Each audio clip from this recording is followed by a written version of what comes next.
11월 15일 토요일 이른 아침입니다. 오늘 말씀 읽기 본문은 잠언 15장입니다.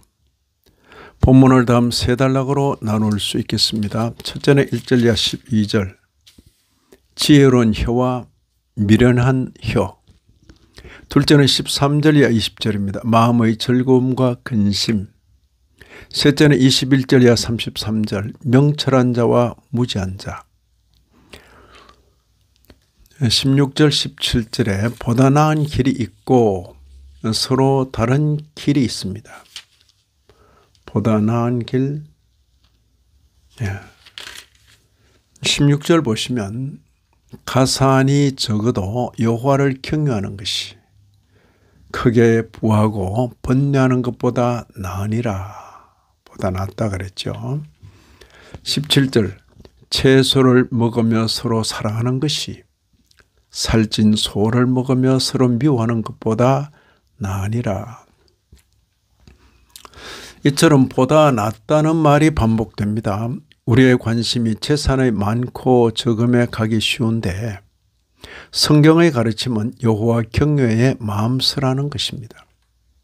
선민이라도 세상에 살면서 세상 사람들과 차이 없이 재산의 많고 적음에 온통 마음을 빼앗기기 쉽습니다.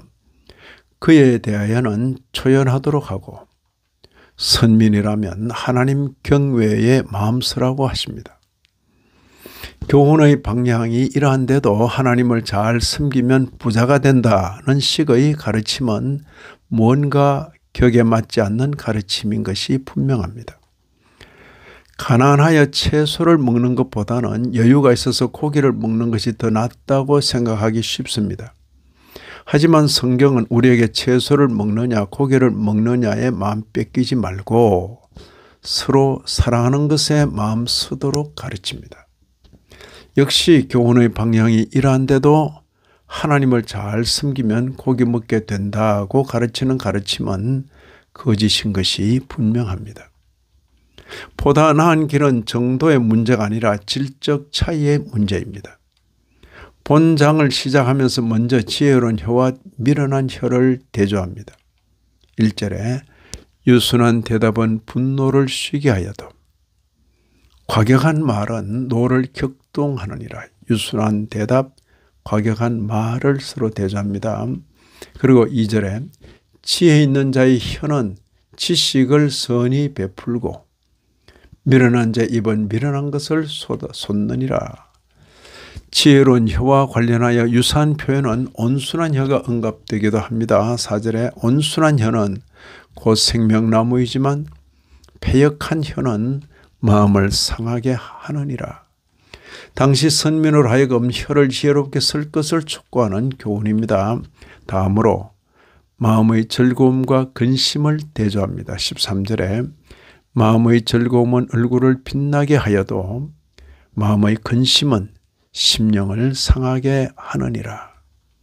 이에 비하여 담과 같이 말하기도 합니다. 15절에 고난받는 자는 그날이 다 험악하나 마음이 즐거운 자는 항상 잔치하느니라.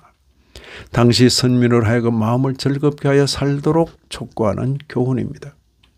마지막 단락에서는 명철한 자와 무지한 자를 대조합니다. 21절에 무지한 자는 미련한 것을 즐겨하여도 명철한 자는 그 길을 바르게 하느니라.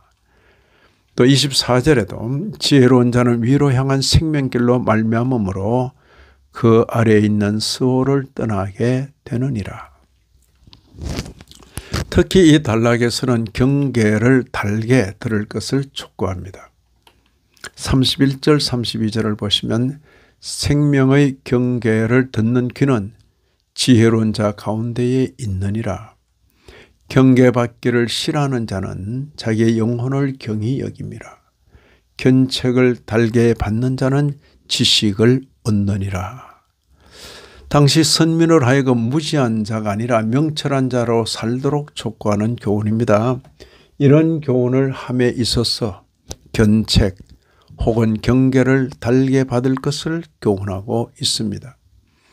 이런 말씀을 읽는 신약교회 성도인 우리로서는 예수 그리스도의 대속을 입은 그리스도인들로서 지혜로운 자, 명철한 자로서 마음의 즐거움을 가지고 살기를 다짐하게 됩니다.